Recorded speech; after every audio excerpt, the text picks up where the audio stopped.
Root Access. Episode 3. Open Hours Protocol. First Act. Dealing with the public. Please, tell me this is just a bad joke. Maxwell started his meeting with Julia, in a very cranky mood. This was not how he'd imagined coming back to work, after a week off, for him and the whole team. You know we have no choice, Maxwell. I don't like the idea either, but we are still under strict rules. Julia, the Synclair Institute general manager, explained. We represent a big gap in the annual government budget. This might be our only way to keep the lights on. But regular clients? Common people? I don't want to fix a bloody screen or clean some dirty hard drive with water damage. Maxwell was flipping his phone in the air, in an effort to distract his attention from the uncomfortable conversation. Well, you don't have to. Remember that your team is complete now. They can handle almost anything. She was talking about Jabari Marshall, the hardware and cybersecurity expert. Jasmine Galvez, the ace programmer and software engineer. And Sam Carter, the newest and youngest member of the team, specialized in virtual reality. They like people as much as I do. So, nothing at all? Right. Well, that's why you and your team will have to participate in the soft skills training next month.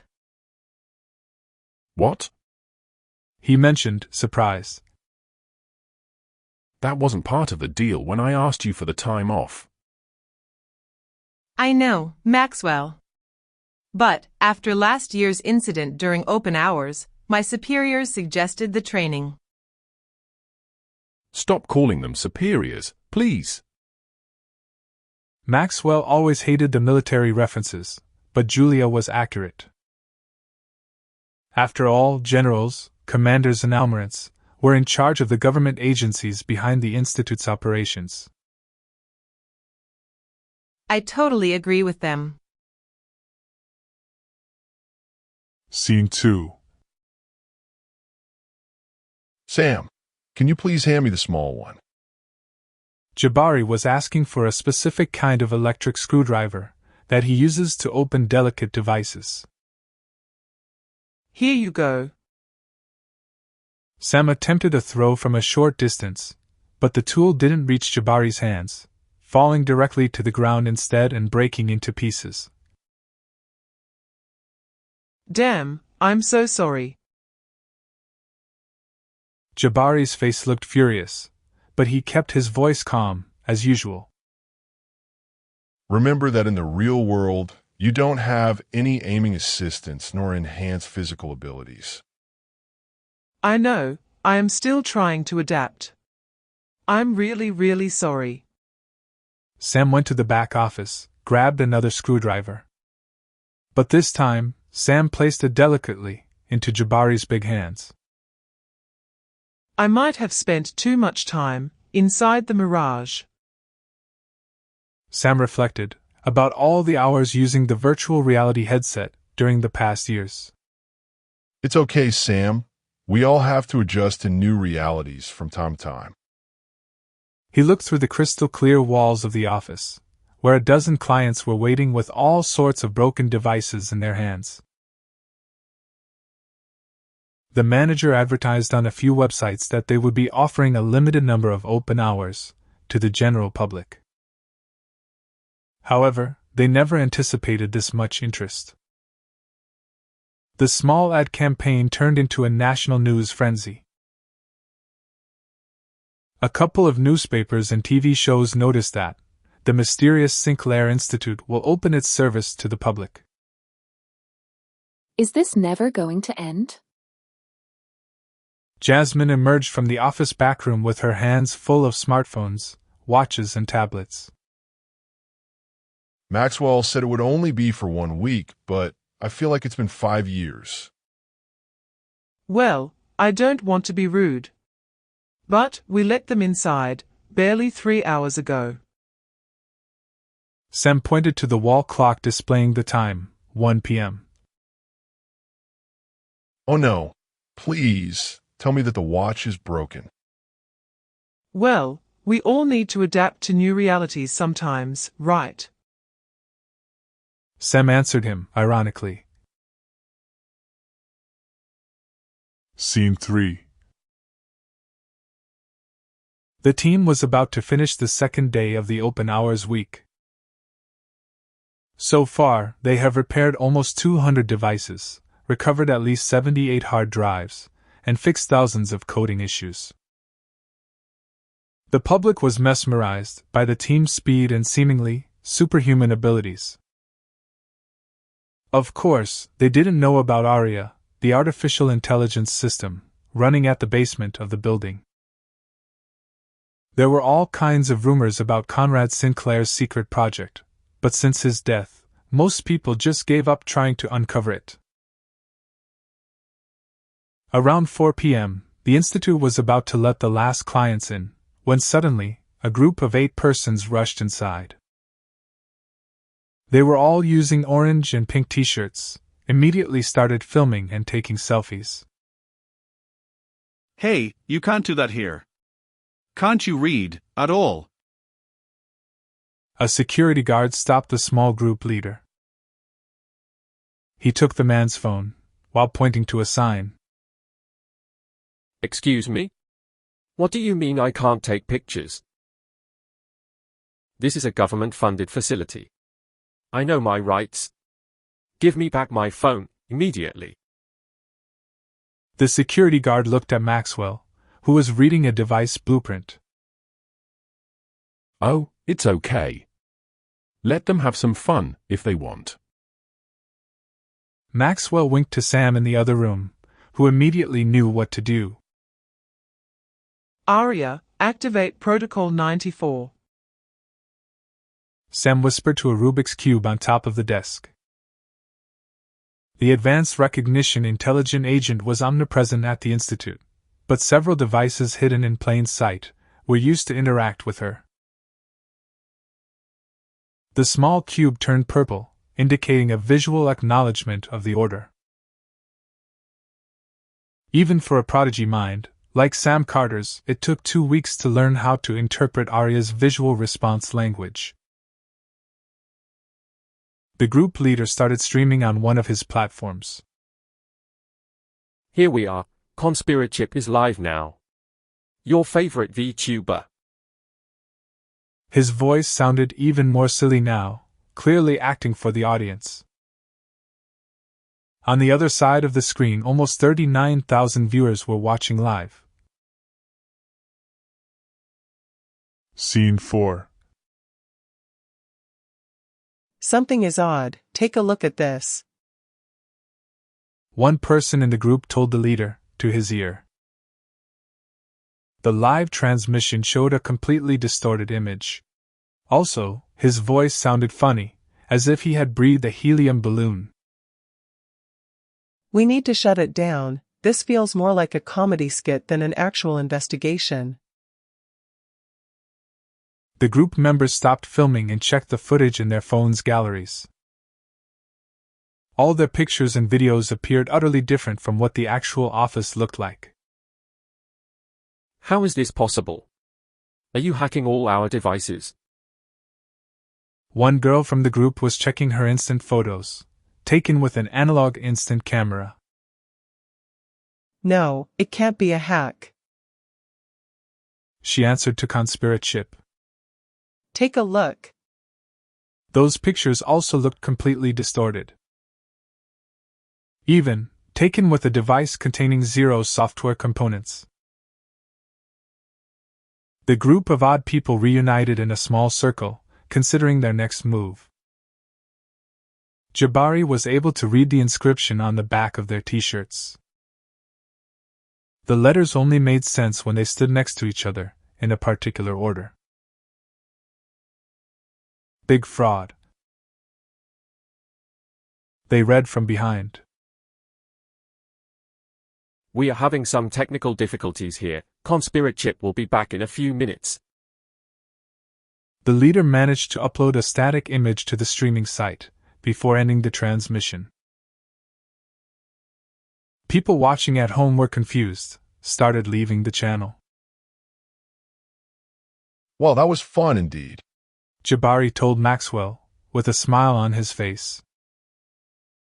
This is not our first time dealing with this kind of lunatics. He answered loud enough for the group to hear him, fueling their frustration and anger. Hey, what do you mean by lunatics, bro? Are you for real? Chad, one of the youngest and most muscled guys from the group, shouted at him. He had a military haircut and started approaching Maxwell at a fast pace.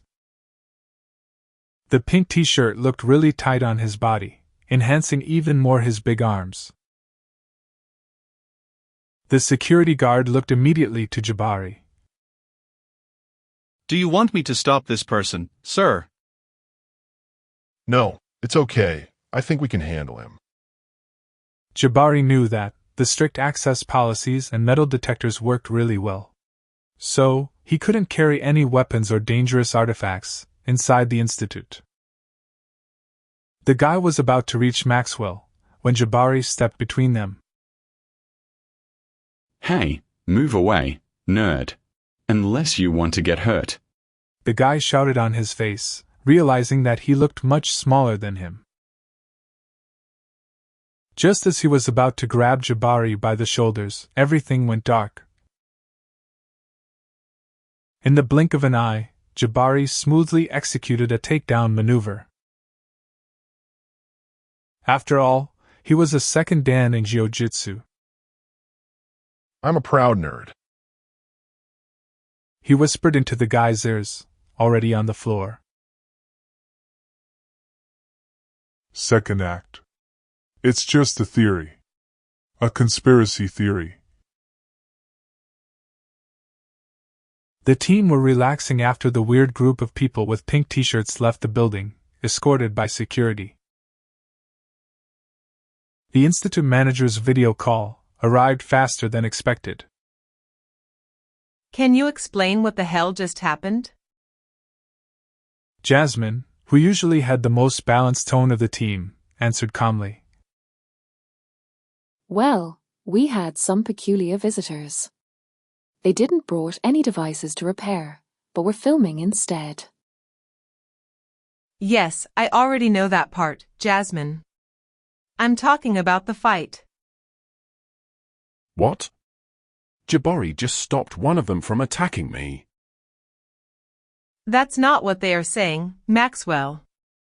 They are breaking audience records in their live stream platform now. Julia hastily projected the channel on Maxwell's screen. The group of people, called Conspirachips, were live streaming 2 blocks away from the institute. As you can see, it looks like a normal office from the outside. But inside the building, they were brutal. The group leader pointed his phone's camera to Chad, showing a small bruise on his neck. They almost killed me. I just wanted to meet Maxwell Husk and ask him some questions.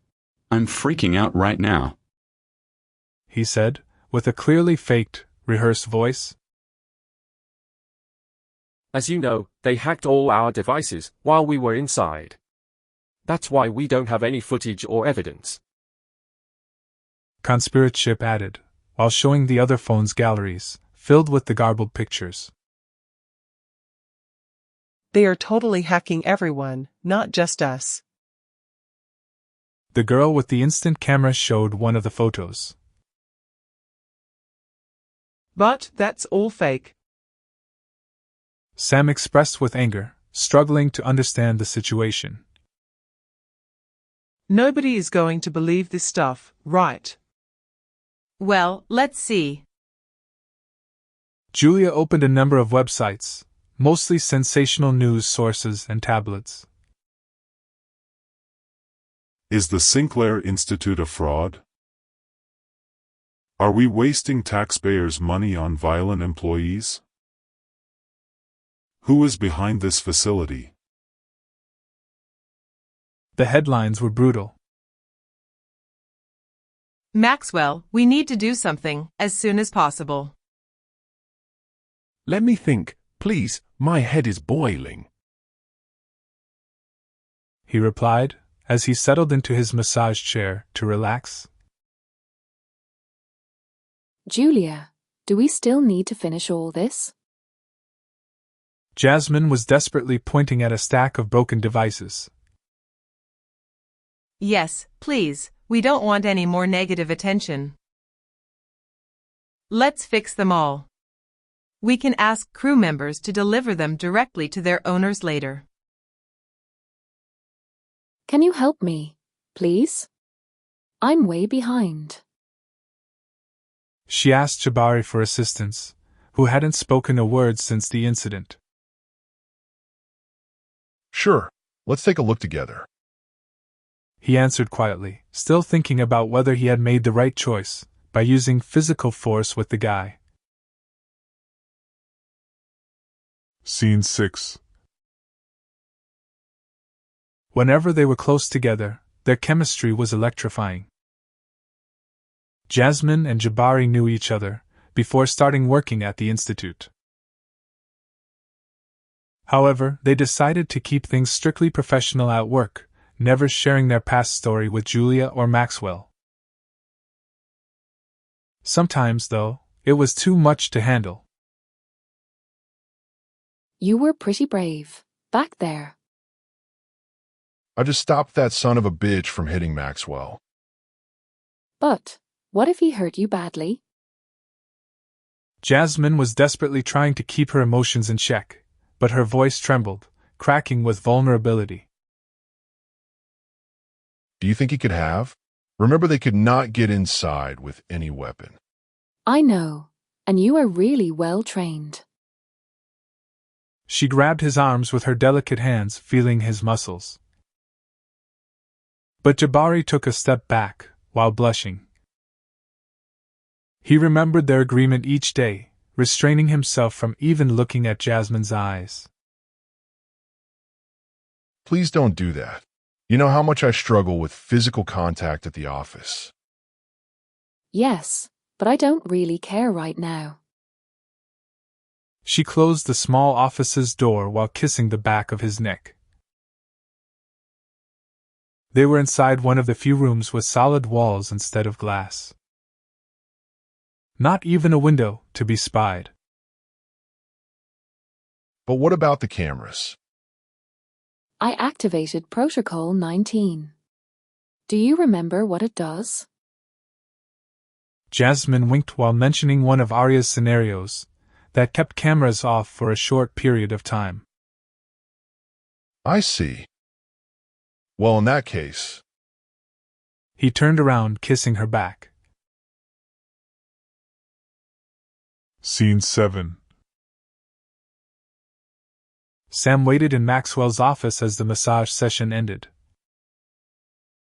Usually silent to relax, Maxwell preferred not to talk over the buzzing. When the chair returned into a seated position, Maxwell asked sarcastically, Do you have any ideas? Any theory about them? Not really, but they are just a bunch of crazy people. I wouldn't worry too much, right? I agree. But sadly, for the rest of the world, they are brilliant geniuses uncovering deep secrets and all sorts of ridiculous conspiracies. You know that the lizard people are ruling the world. And we will never be able to see the moon landings fake footage from the flat Earth. Maxwell laughed out loud. In a short time he connected much more with Sam than with Jabari, Jasmine, and even Julia before. Their bond was closer to the one he shared with Arya than with any other human.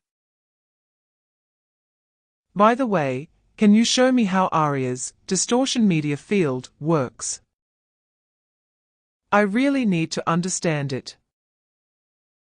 They both spent the next hours reviewing the components, code and devices used by the AI. Maxwell was genuinely surprised at how fast Sam absorbed the difficult concepts, understanding the inner workings of the super-intelligent system. So, you are a prodigy, after all. For the first time, he acknowledged Sam's abilities directly. People always told me so, but I don't believe it myself. Well, this could be a perfect moment to start doing so.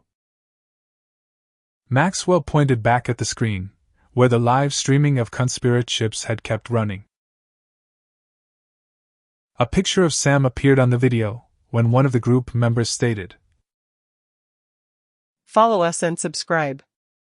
Tomorrow we will uncover on this very channel how this humanoid robot fooled us all. The person on the screen was pointing at Sam's old pictures and graded assignments from high school. This person aced 17 college tests in 2 months. At age 11? That can't be real. It must be a robot or a humanoid. She wrongly concluded. Scene 8. Conspirachip and his team were trying to blow everything out of proportion. They planned to do a live stream the following Saturday. The institute manager was trying to prevent it, by any means. Can we get help from the legal team? She was on the phone with a senior government official. Not at this point, Julia. As long as they don't do anything illegal, we can't get the lawyers involved. Julia was frustrated. Maybe we can issue a cease and desist to stop the live streaming. Let me check, but I can't promise anything yet. We will have to figure this out by ourselves, right? I'm afraid so. I am really sorry about this. The call got disconnected. It was already Friday afternoon. The team was gathering in the cafeteria to discuss their next steps. It wasn't common for them to work with Julia, but this time, they really needed a feasible solution fast. Can we ask Aria about this? I'm sure she will figure something out. Not really. There are too many external factors to consider. Even if we manage to get Arya to produce a coherent plan, there are lots of people watching us closely. She can't account for that. Maybe we need to expose them and ruin their online reputation once and for all. The team looked surprised at Jabari, as he usually preferred more peaceful ways of handling situations like this. What do you think I am wrong? They don't have any reputation to ruin. Their followers don't care at all about the truth. Otherwise they wouldn't be watching this kind of bullshit. We might need to fight fire with fire. Maxwell kept talking, while the rest of the team watched cluelessly. We need to confuse them more. Giving them something so hard to believe that even the most rooted fans would distrust them. But how can we do that? They are already saying crazy stuff about Sam, the Institute, and even you and me. I don't know yet. We better hurry. They are going to do the live stream in 24 hours. Sam pointed again, at the clock on the wall. Third act. An unexpected helper. Hi. Is there anybody in there? A thin, young-looking guy, dressed in a shirt and bow tie, appeared out of nowhere.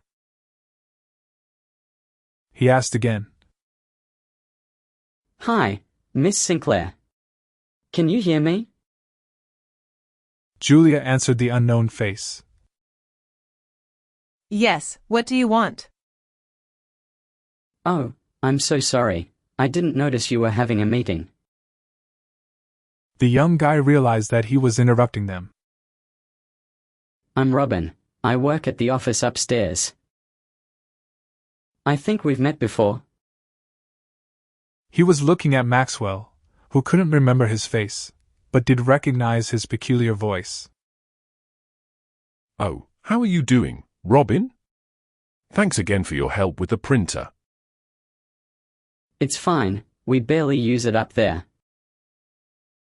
I'm covering the night shift and ran out of coffee. Can I borrow some? The rest of the team were surprised with this interaction. It was quite uncommon for Maxwell to speak with an outsider. Even less, asking for a favor. Please, take a seat. So, are we letting anyone join now? Jabari got a bit of jealousy and concern. Oh, come on, Jabari. You know very well that anyone working in this building has the same level of clearance as you and me. The rest of the team kept discussing ideas on how to stop the conspiracy theorists from live streaming on Saturday. Maxwell and Robin reached out to make a fresh jar of coffee. Robin took 5 small chocolates with him from a tray beside the espresso machine. Oh God, I love these so much. He thought while eating 2 of them at the same time. Out of the blue, with his mouth full of chocolate, he mentioned, How does it feel to become famous overnight, Max? Maxwell looked at him, confused. What do you mean by famous? Oh, you know, all the online news? Robin showed his phone to Maxwell, displaying a newspaper article, with the views counter in the hundreds of thousands. The article read, Uncovering the Mysteries of the Synclair Institute and Maxwell Husk. It contained 27 pages, full with AI slop. Maxwell's face reddened with anger as he read the article, realizing that not a single detail was even remotely close to the truth. But this is just a bunch of bullcrap. Well, it sounds pretty real to me, even if I know you in person. I hope this Saturday's live show proves them wrong. Maybe it won't be necessary. Maxwell's face recovered its regular color, while his eyes sparkled. You might have given me the solution, Robin. You are a genius. Scene 10. Are you serious, Maxwell? Jabari was furious. He's not even part of the team. But it's a good idea, regardless. Jasmine replied, surprising him. Don't you think so, Julia? The Institute's manager was puzzled. They didn't have a lot of time to come up with a solution. And Maxwell's idea, based on Robin's discovery, was the closest thing they had to a plan. Well, unless you or Sam got a better option, we might have to go with this one. Sam took off the Mirage headset, going back to the cafeteria.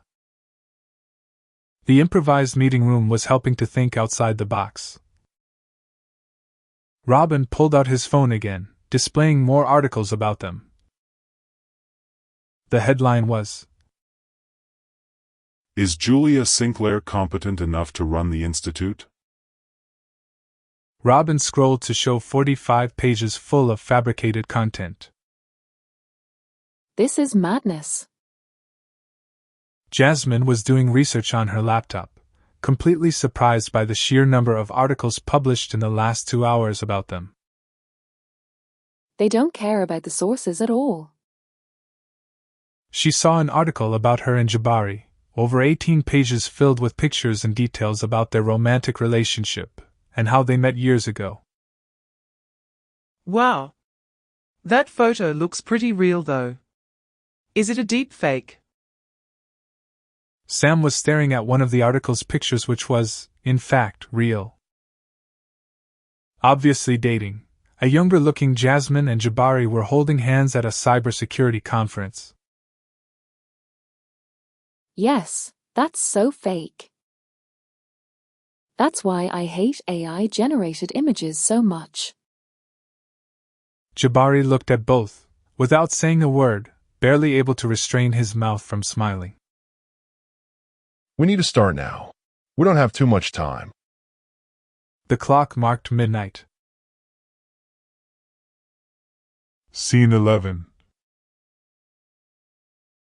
Arya was working at full capacity. The modular nuclear reactor, deep below the surface, was ramping up the output energy, but still there wasn't enough power. Are you seeing this?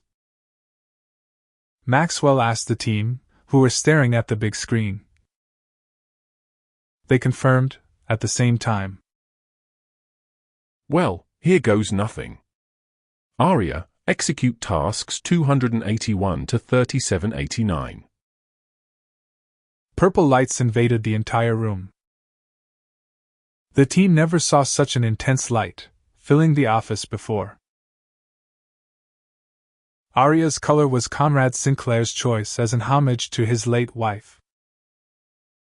The institute manager was noticeably touched. It might have been the 18 hours working non-stop, or maybe seeing her mother's favorite color on the walls, but she couldn't stop a tear escaping her eye. Well? Can you give me an updated status? Maxwell asked Arya, a few minutes later. All systems are running at 99.3% capacity. Thanks, Arya. The live streaming is starting. Sam was holding a tablet device, with the channel displaying a countdown. Just 30 seconds to go. The spectators' counter was on the roof. Thanks to extensive news coverage and numerous fake articles online, the event attracted a huge wave of curious onlookers. Ordinary people, who usually weren't interested in silly conspiracies, were at least curious enough to tune in. Hi, Conspirachip here. Welcome to our live event. Today, we will finally uncover the secrets of the Synclair Institute, once and for all. The viewers' count surpassed the 5 million mark, setting a new record for the highest concurrent viewers on a live event at the platform. Suddenly, the comments section on the sidebar started moving at a faster pace. What is going on? One of the girls in the group said, while checking her phone. There are other events happening right now. It's so weird. Chad answered, confused. What's going on, bro? I don't know. And stop calling me bro, please. It's freaking annoying. The girl wasn't happy at all about what she was seeing. Scene 12. Mr. Algorithm, transmitting live from Central Europe. A clearly fake voice was pouring out of a random avatar on another live streaming. I'm outside the Synclair Institute in the Old Continent to unveil the secrets of this worldwide organization. The glitch witch here. I'm just below the tallest building in the city, where the Middle East branch of the Synclair Institute is operating. A girl, with heavy makeup and a silly costume, was outside a skyscraper. Welcome back to Curry Crypto, your trusted source for mining and tech secrets. An exaggerated accent was coming out from yet another live streaming, this time from the streets of an Asian country. Follow us inside the Synclair Institute's HQ of Southwest Asia. What the hell is going on? At the doors of the Institute's building, Conspirachip crew gathered in a circle. This time the T-shirts were displaying another message. Stop Maxwell. This time, They were even more numerous, 11 instead of 8, and they couldn't believe what they were witnessing. The number of viewers lowered drastically, sitting at less than 1,000,000. Can any of you explain what is going on? I don't know.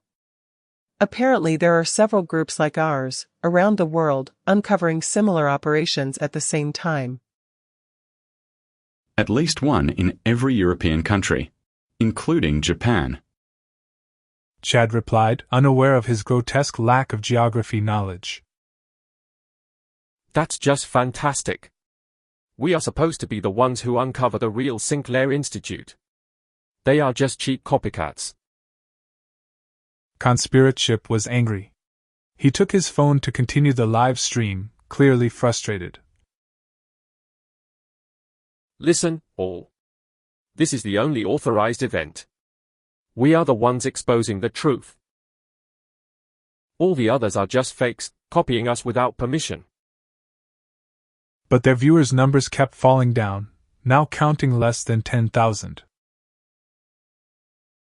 At this point, we won't be making any money from the ads. The girl closer to him complained. We are bleeding cash right now. The group started a heated discussion about their goals, and how much they had invested in this event so far. I rented the cameras myself, bro. Chad said furiously. And I printed more than 50 t-shirts out of pocket. How are we supposed to pay back the loan? The crew were angry at the leader. He was not only the public face and creator of the channel, but also came up with this idea of a massive live event. Listen, it's not my fault. They are just copying us, illegally. It's not fair. He cried angrily. Scene 13. By day's end, more than 900 live streams were running at the same time. All of them shared the same concept, featuring similar-looking presenters, all with silly names, broadcasting from various locations around the world. Of course, they were completely fake. By using all available energy resources, Arya was able to generate the live feeds in real time. From the locations, characters, and voices, to even variations in the scripts, Arya produced 95% of it on the fly. Jabari, Jasmine and Sam were feeding back some input to adjust the instructions and parameters. I never saw an AI doing this level of live tuning before. Julia was staring at Maxwell with a mix of admiration and nostalgia. My father always dreamed about this, but he never got to see the nuclear reactor ready at full power. I know, Julia. This is impressive. Maxwell said seriously. The fact that we are able to do this in real time is just mesmerizing. Your father should have won the Turing Prize before passing.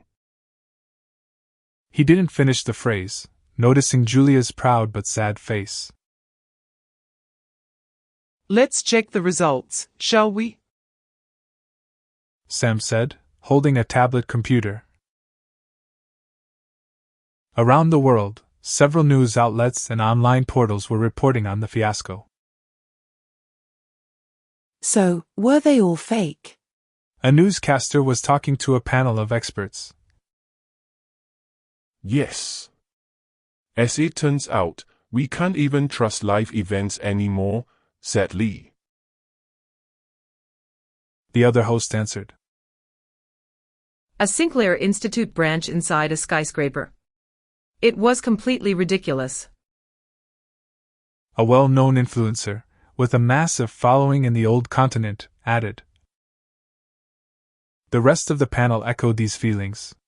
Behind them, the news presenter displayed a compilation of the so-called live events and the bizarre claims made by each one.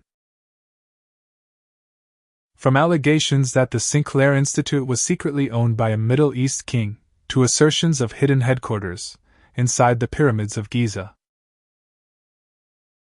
As you can see, these are all nonsense. Just a bunch of brats making claims in front of a camera. The expert rounded up his commentary. Scene 14. The aftermath was clear. They would restrict access to the Institute, especially for regular clients, and become much more cautious moving forward. I just got great news. Julia came back, in a really good mood. We got upgraded to reserved status. The rest of the team looked confused. Only Maxwell had a vague idea what she was trying to say. Starting next month, we will officially be considered an undercover operation. She cheered, raising her arms in victory. Fantastic. Is that good for us? Maxwell answered, sarcastically. Jabari was genuinely confused. Oh, that's really, really good. Our budget and goals will be completely sealed and private, right? Jasmine understood a bit more the politics and inner workings of the government. Yes, and we won't be forced to accept external visitors anymore, unless we want to. Finally, some good news after this heavy week. The following Monday, Robin arrived at his desk in the office upstairs. He found a big basket, full of chocolate bars, a brand new espresso machine, and a bag of premium coffee beans. Below all the gifts, a small card with the Synclair Institute's logo, signed by all the members of the team. It read just one word on the front. Thanks. But on the back was written in Maxwell unique handwriting. Take all our chocolates and coffee, but stay away from my massage chair. To be continued.